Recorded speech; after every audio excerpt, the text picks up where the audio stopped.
Have you ever felt the scorching heat of public humiliation? That moment when every eye turns toward you, when laughter cuts deeper than any blade, when you become small in a room full of giants? This story explores the crushing weight of mockery and the extraordinary power of radical forgiveness. It asks a question that might unsettle you. What happens when the person who wounded you most becomes the one who needs you desperately? The answer will challenge everything you think you know about mercy, about pride, and about the bridges we build or burn with our choices. The gallery buzzed with the kind of energy that money generates. Designer gowns swished past donated canned goods. Diamond bracelets caught light above cardboard boxes labeled Food Bank Distribution. It was the annual Fashion for Charity Gala, where Manhattan's elite gathered to feel virtuous while cameras captured their generosity. The juxtaposition was almost painful. Wealth performing benevolence, beauty posing beside need. Sister Marguerite Claire stood near the serving tables, her simple cream-colored habit a stark contrast to the sequins and silk surrounding her. At 19, she had chosen a path that baffled most people her age. While her former classmates posted selfies and chased careers, she had entered the convent, drawn by something she could barely articulate, a quiet certainty that this life of service held more richness than anything the world offered. Her hair, barely visible beneath the soft white veil, was brown. Her face, free of makeup, held a serenity that seemed out of place in this glittering chaos. She ladled soup into bowls, smiled at donors, and tried to ignore the way some people looked through her as if she were furniture. The small silver cross at her throat, simple, unadorned, a gift from her grandmother the day she entered religious life, caught the overhead lights as she moved. It was her only jewelry, her only ornamentation in a room drowning in decoration. "More champagne over here," someone called, and Marguerite moved to assist, navigating through clusters of guests. That was when she first noticed the woman. Vivienne St. Clair commanded attention the way fire commands oxygen. She wore a geometric gown of black and white that looked like architectural engineering, each pleat and fold precisely calculated. Her hair, styled in a sleek, high ponytail, gleamed like polished copper under the lights. She was perhaps 23, at the height of her career, her face familiar from magazine covers and billboard advertisements. Beauty, when weaponized by confidence and success, becomes something almost violent. Their eyes met for half a second.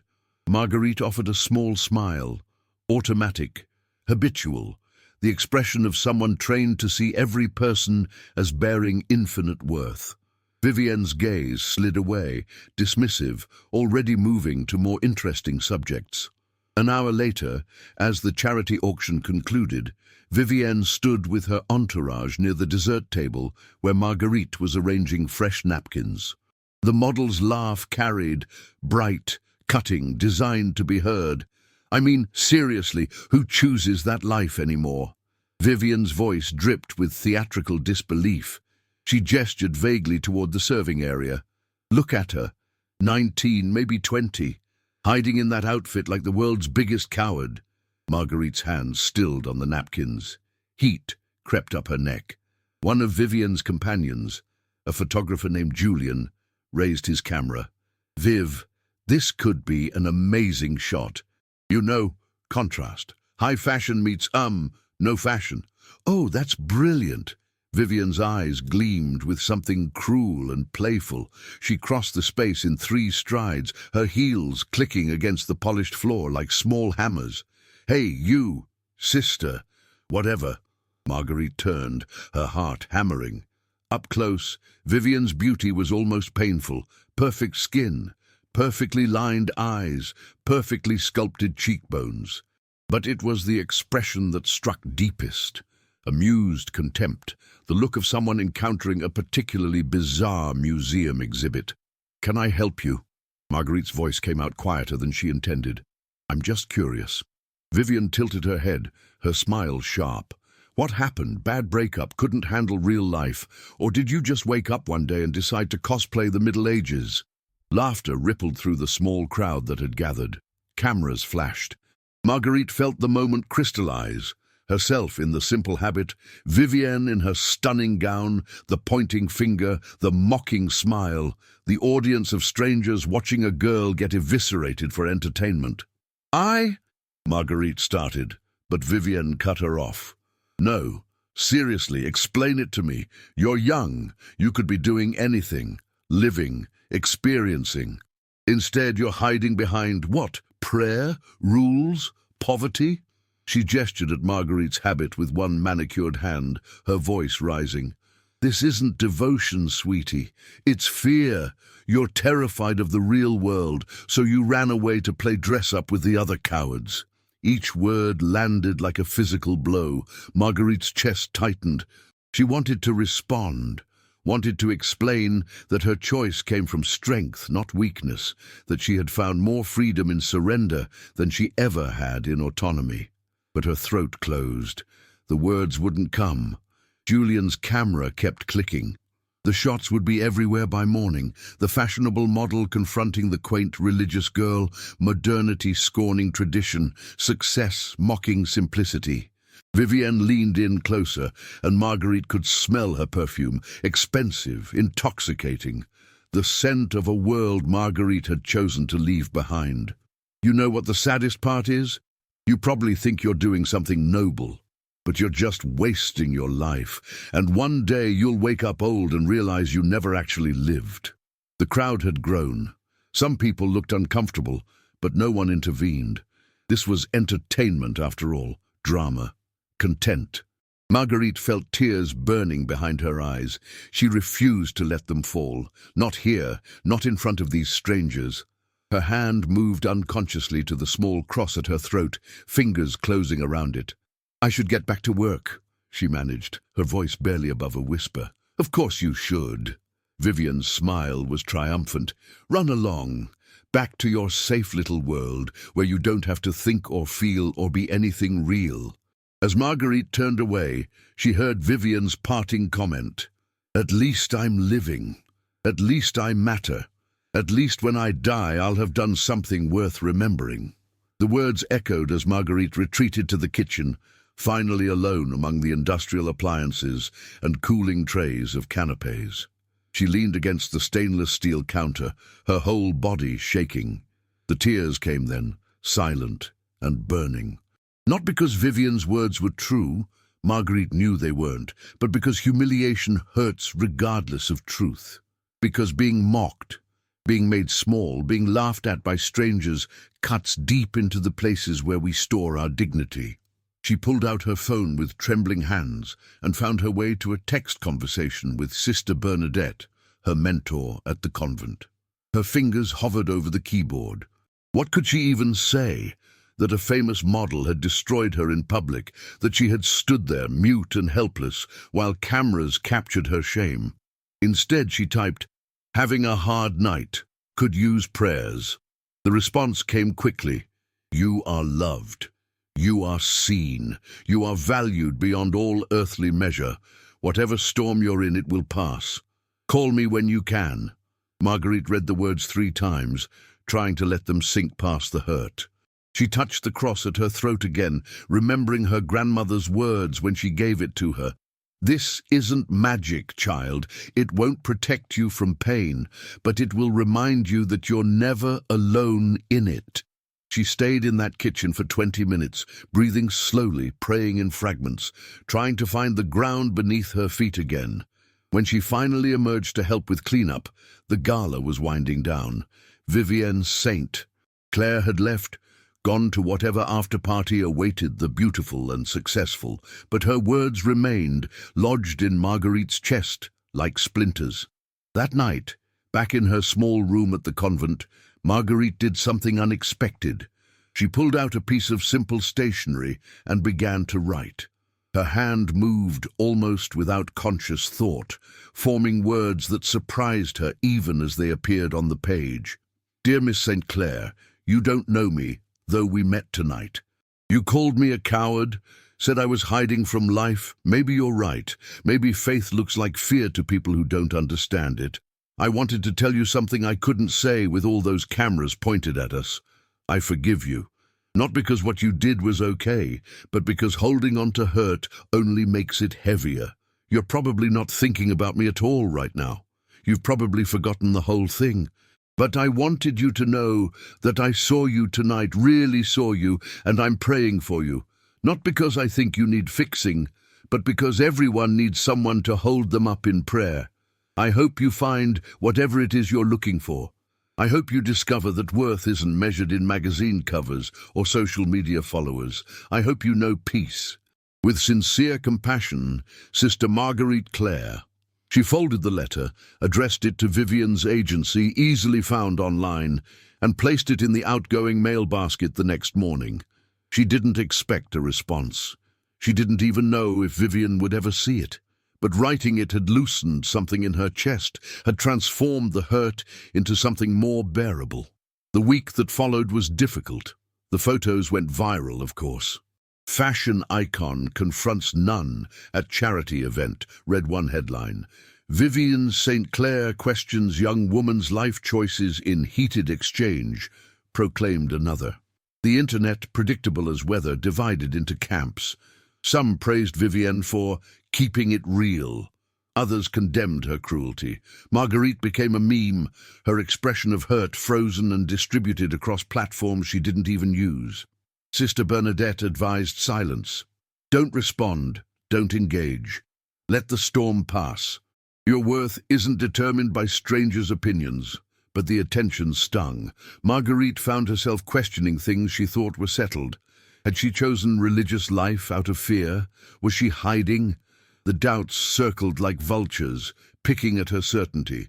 Meanwhile, Vivian St. Clair floated through her week on a cloud of validation. The incident had generated massive publicity. Her follower count spiked. Brands reached out with new contracts. Photographers clamored for shoots. She was more in demand than ever, the beautiful rebel who said what everyone was thinking. But success, for all its glitter, doesn't fill certain kinds of emptiness. On Tuesday afternoon, Vivian sat in her penthouse apartment overlooking Central Park, scrolling through the photos from the gala. There she was, pointing, smiling, destroying a stranger for entertainment. The girl's face haunted her in odd moments, that expression of wounded dignity, the way she had touched that simple cross, the tears she had clearly been fighting. Vivian pushed the thoughts away. The girl had chosen that weird life. She was probably fine, probably used to judgment. It wasn't Vivian's responsibility to coddle people who made bizarre choices. Wednesday brought a headache that wouldn't quit. Vivian attributed it to stress, to late nights, to the demands of her schedule. She took pills and kept working. Thursday, the headache intensified, and her vision went blurry during a photo shoot. The photographer had to stop mid-session. "Viv, you okay? You look pale." "I'm fine," she insisted, but her voice sounded distant even to her own ears. Friday morning she woke to find her apartment spinning. She tried to stand and collapsed. Her roommate, Natasha, found her on the bathroom floor, called an ambulance. The hospital became a blur of tests, concerned faces, medical jargon she couldn't follow. Dr. Harrison, a tired-looking woman in her 50s, pulled up a chair beside Vivian's hospital bed on Saturday afternoon. "We've completed all the imaging and blood work. Vivian, you have a mass on your brain. It's pressing on several critical areas. We need to operate immediately." The words made no sense. Vivian was 23. She was healthy. She was at the peak of everything. "A mass? You mean like cancer?" "We won't know for certain until we biopsy. But yes, that's a strong possibility. The tumor is large and positioned in a way that makes surgery extremely risky. There's a significant chance of complications, partial paralysis, loss of speech, vision problems, or worse." "Or worse," Vivian repeated numbly. "You mean death?" Dr. Harrison's expression softened. "I mean that surgery of this type carries serious risks, but without surgery, the outcome is certain and not good. You have maybe 3 months, possibly less. The tumor is growing aggressively." The world tilted. Vivian had built her entire life on her appearance, her sharpness, her ability to command attention. Now someone was telling her that all of it, the beauty, the success, the carefully constructed empire of self, could be erased by a cluster of rebellious cells. How long do I have to decide? Her voice sounded small, unfamiliar. Hours, days at most. The longer we wait, the more dangerous the surgery becomes. After Dr. Harrison left, Vivian lay in the sterile room, staring at the ceiling tiles. Fear, real and primal, wrapped around her chest like a vice. She thought about her parents, dead in a car accident when she was 17. She thought about the shallow friendships she'd cultivated, the relationships built on utility rather than love. She thought about the legacy she'd leave, magazine covers and viral videos, surface without substance. And, inexplicably, she thought about the girl in the cream-colored habit, the one she had humiliated 6 days ago, that expression of quiet dignity, the way she had touched her cross like it was an anchor in a storm. Vivian's phone sat on the bedside table. She picked it up with shaking hands and opened her agency email, something she rarely checked personally. Among the congratulations and contract offers, she found a scanned letter forwarded by her assistant with a note, "This came in the mail. Weird, but thought you should see it." Marguerite's letter filled the screen. Vivian read it once, twice, 3 times. Each word hit differently now, filtered through the lens of her own mortality. "I forgive you." No one had said that to her. No one had offered grace without demanding something in return. "I'm praying for you." Vivian didn't believe in prayer. She believed in contracts and calories and camera angles. But something in those words, the sheer audacity of compassion from someone she had wounded, cracked something in her chest. "I hope you find whatever it is you're looking for." What had she been looking for? Success. She had that. Fame. She had that too. But lying in this hospital bed, facing surgery that might kill her or leave her unrecognizable, Vivian realized she had been looking for the wrong things entirely. She needed to see that girl again. The thought came with sudden, overwhelming clarity. She needed to apologize, needed to understand how someone could be humiliated publicly and respond with forgiveness. She needed whatever it was that had given that girl the strength to stand there and take abuse, and then offer grace. Sunday morning, against Dr. Harrison's strong advice, Vivian checked herself out of the hospital. The surgery was scheduled for Monday. She had less than 24 hours to do what needed doing. Finding Marguerite proved easier than expected. The viral photos had identified her convent. Vivian called, her voice shaking, and spoke to Sister Bernadette. "I need to see Sister Marguerite Claire. Please, it's urgent." Sister Bernadette's voice was cautious. "May I ask what this is regarding?" "I'm the woman who hurt her last week. I'm Vivian St. Clair. I need to apologize. I don't have much time. Please." Something in Vivian's voice must have convinced her, because Sister Bernadette said, "I'll ask if she's willing to see you. Wait." The wait felt like hours. Finally, Sister Bernadette returned. "She'll meet you at the chapel at Sacred Heart Church downtown, 2 o'clock. Vivian hired a car, wore sunglasses to hide her red eyes, and arrived 15 minutes early. The church was small, old, beautiful in an unassuming way. She pushed through the heavy wooden doors and found herself in cool dimness, the only light streaming through stained glass windows that painted the pews in jewel tones. Marguerite was already there, sitting in a front pew, her hands folded in her lap. She turned when she heard footsteps, and her expression was wary but not hostile. Vivian walked down the aisle, each step an effort. Without her heels and makeup, without the armor of fashion, she felt naked and small. She slid into the pew beside Marguerite, leaving a careful distance between them. For a long moment, neither spoke. The church held a silence that felt alive, expectant. "I got your letter," Vivian said finally. Her voice echoed slightly off the stone walls. Marguerite nodded. "I didn't know if you would. I've read it probably 50 times in the last 12 hours. Vivian's hands twisted in her lap. "I don't understand it." I don't understand you. What don't you understand? How you can forgive me? What I did was unforgivable. I humiliated you. I mocked everything you believe in. I did it for entertainment, for attention. I'm a terrible person." The words came faster now, tumbling over each other. "And you wrote me a letter telling me you forgive me and you're praying for me. Why? Why would you do that?"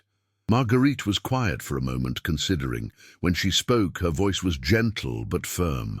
"Because forgiveness isn't about whether someone deserves it. If we only forgave people who earned it, forgiveness would be meaningless. I forgave you because holding on to that hurt was making me smaller, because you're a human being who made a mistake, and human beings need grace. I don't deserve grace. None of us do. That's the point." Vivian felt tears burning her eyes. "I have a brain tumor. I'm having surgery tomorrow. I might die, or I might live but be paralyzed, or lose my ability to speak, or never recognize myself in a mirror again." The words poured out in a rush. "And all I can think about is that girl standing there while I destroyed her, and how she touched her necklace like it was the only real thing in the room. I can't stop thinking about how I've spent my entire life building something that's about to disappear, and I don't have anything underneath it. I'm empty. I'm terrified." The tears came then, unstoppable. Vivian cried in a way she hadn't since she was a child, messy, loud, desperate, and Marguerite, this girl she had mocked, this stranger she had wounded, reached over and took her hand. The touch was simple. Marguerite's hand was warm, slightly rough from work, and she held Vivian's hand firmly, not letting go even as Vivian sobbed. "You're not empty," Marguerite said softly. "You're scared and hurt, but you're not empty. You're here. That took courage. I was cruel to you. Yes, you were, and it hurt, but you're more than the worst thing you've ever done." Marguerite squeezed her hand. "You're more than your beauty, or your career, or your success. You're a person with infinite worth, and that worth doesn't disappear because you made mistakes." Vivian looked at her through blurred vision. "How can you believe that? After everything? Because I have to believe it for myself too. I'm not perfect. I'm not special. I'm just someone trying to figure out how to love people the way we're supposed to love them, radically, without condition, even when it's hard. Especially when it's hard. I'm going into surgery tomorrow, and I'm terrified I'm going to die without ever having done anything that mattered." Marguerite was quiet for a moment. Then she said, "You're here right now. This matters. This conversation, this honesty, this moment of actually seeing each other as human beings. This matters. Every choice to be vulnerable, every moment of real connection, every time we choose compassion over cruelty, all of it matters." "Will you pray for me?" Vivian asked, and the question surprised her as much as it seemed to surprise Marguerite. "I don't know if I believe in it, but you do, and I need someone to believe in something for me right now." "Of course." They sat there in that quiet church, hands joined, and Marguerite prayed. She didn't use flowery language or religious jargon. She simply asked for protection, for healing, for courage. She thanked the universe for second chances and unexpected meetings. She asked that Vivian might know peace, whatever came next. When she finished, Vivian whispered, "Thank you. You're welcome. I'm sorry. For everything. For what I said. For how I treated you. For making you small when you're actually so much bigger than I am. I accept your apology." They sat together until the light through the stained glass windows shifted, painting new patterns on the stone floor. Finally, Vivian said, "I should go. I have to be at the hospital by 6 for pre-op. I'll keep praying. I'll ask the whole community to pray. Even for me? Even after everything? Especially for you. Especially after everything." They stood, and impulsively, Vivian pulled Marguerite into a hug. It was awkward at first. They were strangers, really, bound together by a weird and painful history. But then Marguerite hugged back, and for a moment, Vivian felt something she hadn't felt in years, genuinely cared for. "If you survive this surgery," Marguerite said as they pulled apart, "come back and visit. I'd like to be your friend if you'd let me." You'd want to be friends with me. Everyone needs friends, even famous models, especially famous models, maybe. Vivian laughed, a shaky sound that was half sob. Yeah, okay, if I survive, I'll come back. As Vivian walked toward the church doors, Marguerite called out, "Vivian!" She turned. "You matter. You've always mattered. Surgery won't change that. Scars won't change that. Nothing will change that. Remember that tomorrow, okay?" Vivian nodded, not trusting her voice, and left. The surgery lasted 9 hours. Vivienne went under anesthesia, carrying Marguerite's words like a talisman. "You matter." When she woke, groggy and disoriented, the first thing she saw was Dr. Harrison's relieved face. "You made it. The surgery was successful. We removed the entire mass, and preliminary results suggest it was benign, not cancerous. You're going to be okay." Recovery was long and difficult. Vivian lost some motor function on her left side, requiring months of physical therapy. She missed Fashion Week, lost several contracts, fell out of the spotlight for the first time in years. But strangely, the loss felt like freedom. 3 months after the surgery, still walking with a slight limp, Vivian returned to the church. Marguerite was there, sweeping the steps, and her face lit up when she saw Vivian approaching. "You came back. I promised I would." They sat on the church steps, and Vivian told her about the surgery, the recovery, the strange peace she had found in stepping away from the relentless pursuit of success. Marguerite told her about the fallout from the viral photos, about the letters she had received, some supportive, some cruel, and how she had learned to hold all of it more loosely. "I was angry at you for a long time," Marguerite admitted. "Even after I wrote that letter, even after I forgave you, I was angry. Forgiveness isn't a one-time thing. It's a choice you make over and over. I'm still sorry. I know, and I've forgiven you, over and over whenever the hurt resurfaces. I don't know if I'll ever understand faith the way you do," Vivian said. "But I think I understand grace a little better, because you showed me what it looks like in practice. Grace isn't about understanding. It's about receiving. It's about letting yourself be loved even when you don't think you deserve it." And they talked until the sun set, two unlikely friends bound together by hurt and healing. When they finally parted, Vivian felt something shift in her chest, the hard knot of fear and pride loosening, making room for something softer, something more real. Months turned into years. Vivian never quite returned to her former level of fame, but she built a different kind of career, one focused on substance over spectacle. She started a foundation supporting young women in crisis, wrote a brutally honest memoir about pride and grace and second chances. She became someone people admired not for her beauty, but for her courage to change. And through it all, Marguerite was there. Not as a project or a savior, but as a friend. They met for coffee, shared meals, argued about theology and art and the nature of a meaningful life. Marguerite introduced Vivienne to a community of people who valued her for reasons that had nothing to do with her appearance. Vivienne showed Marguerite that faith doesn't always look like she expected, that grace moves in mysterious and surprising ways. 7 years after that first terrible encounter, Vivian stood at a podium, speaking to an auditorium full of young women. The event was a fundraiser for her foundation. Marguerite sat in the front row, still wearing her simple habit, still radiating that quiet strength that had first unsettled Vivian so deeply. "I want to tell you about the time I humiliated someone in public," Vivian began, and she saw some audience members shift uncomfortably. This wasn't the usual inspirational opening. She told them the whole story, the mocking, the cruelty, the viral photos.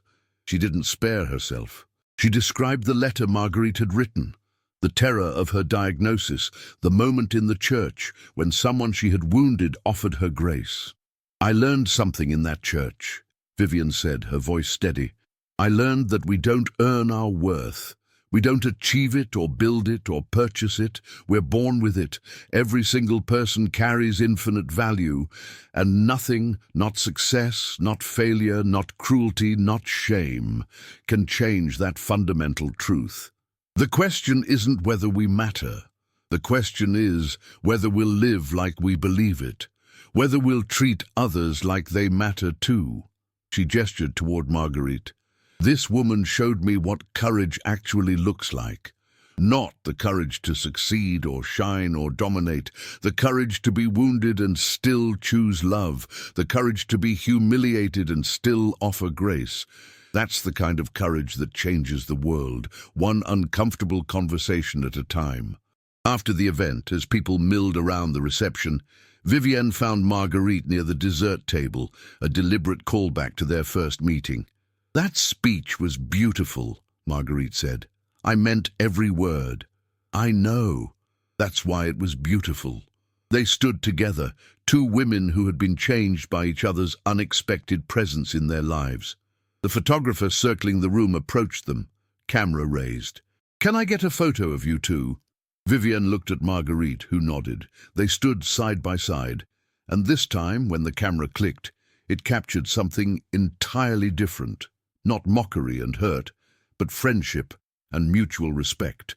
The photo would end up on Vivienne's foundation website, a testament to what happens when pride bends toward humility, when cruelty transforms into compassion.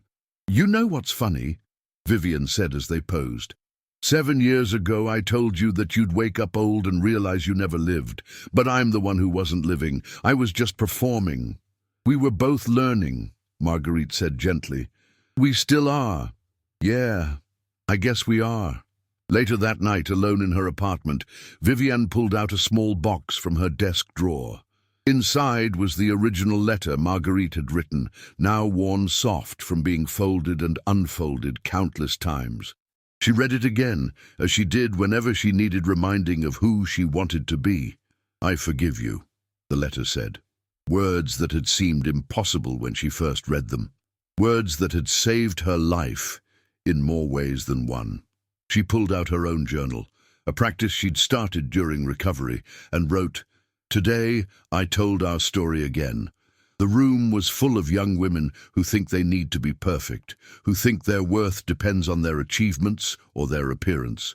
I hope they heard what I was really saying, that transformation is possible, that grace is real, that the worst thing you've ever done doesn't have to define you. I hope they heard that the people who wound us sometimes become our greatest teachers. I hope they understood that apologizing isn't weakness, it's the bravest thing you can do. And I hope they know that somewhere out there might be someone they've hurt who is willing to offer them the same impossible grace that Marguerite offered me. All we have to do is be brave enough to seek it." She closed the journal and looked at the photo on her desk, the one from tonight, her and Marguerite smiling, genuinely happy in each other's presence. This, she thought, was what success actually looked like. Not magazine covers or viral moments, but the slow, difficult work of becoming a better human being. Not the flash of fame, but the steady glow of genuine connection. Outside her window, the city pulsed with a million stories. People hurting each other, people healing each other, people trying to figure out how to be human in a world that often rewards cruelty over kindness. And somewhere in that vast tapestry of human experience, other pointed fingers were being raised, other words were being weaponized, other moments of humiliation were crystallizing into the kind of pain that either hardens us or breaks us open. Vivienne hoped that some of those people, both the wounded and the wounding, would find what she had found. Someone willing to offer grace, someone brave enough to receive it.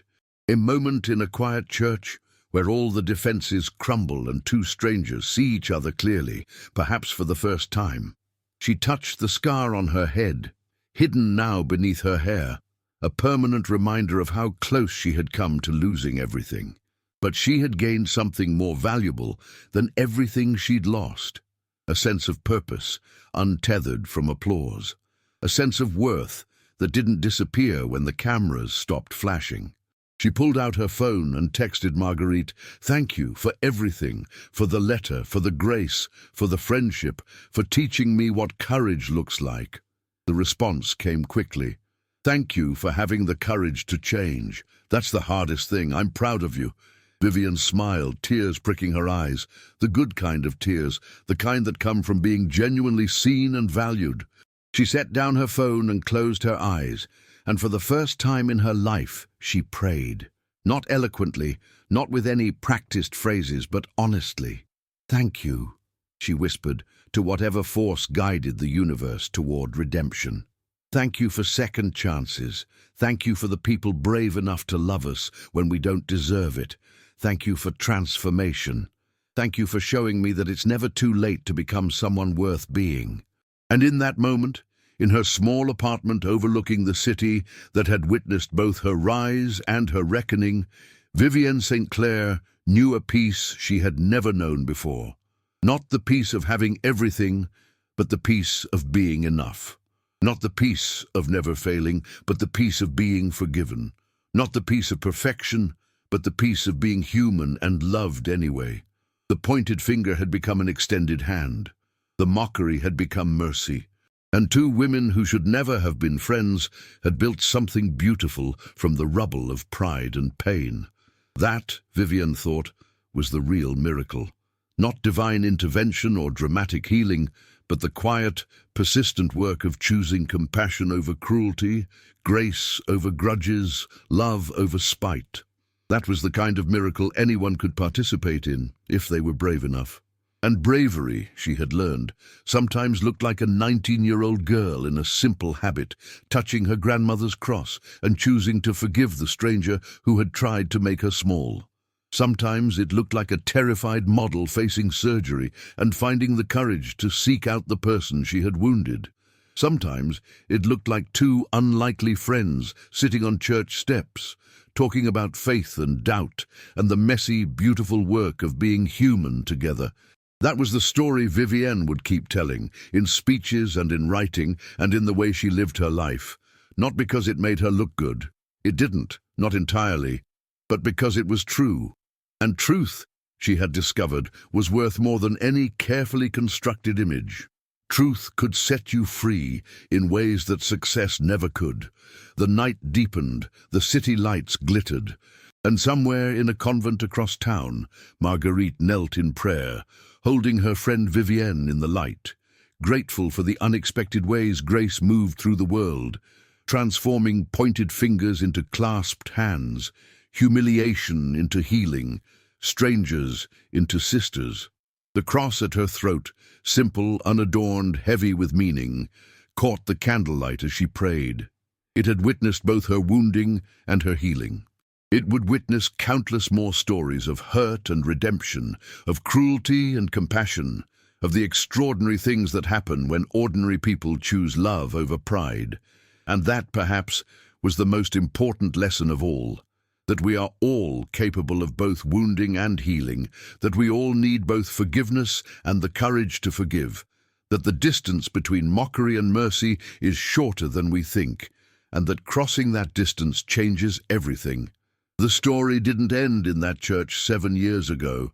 It was still being written every day, in every choice Vivienne and Marguerite made to honor the sacred worth in themselves and others. It was being written in the foundation that helped young women find their value beyond the mirror. It was being written in the community that welcomed a former fashion model and saw her as something more than her past. It was being written in every speech, every conversation, every moment when someone chose compassion over judgment. And perhaps someone reading this story, someone who has pointed fingers or been the target of pointed fingers, will recognize themselves in these pages. Perhaps they'll find the courage to seek out the person they've wounded or to offer grace to the person who wounded them. Perhaps they'll discover that transformation is always possible, that it's never too late to choose differently, that the human capacity for change is limitless when we're brave enough to be vulnerable. That would be the real miracle. Not what happened to Vivienne and Marguerite, but what happens when their story inspires others to seek their own redemption, their own healing, their own unexpected friendships born from pain and transformed by grace. And so the ripples spread, touching lives they'll never know, changing hearts in ways they'll never see, proving that every act of forgiveness, every gesture of compassion, every moment of choosing love over pride matters more than we can measure. The pointed finger that started it all had become something else entirely, a reminder that we're all capable of hurting each other, and we're all capable of healing each other too. The choice is ours. The courage required is immense. But the rewards, friendship, peace, purpose, transformation, are beyond measure. This is what it means to live, Vivian thought, as she finally turned out the lights and prepared for sleep. Not to perform or impress or dominate, but to connect, to forgive and be forgiven, to fail and try again, to wound and heal and learn and grow. This is what it means to be human.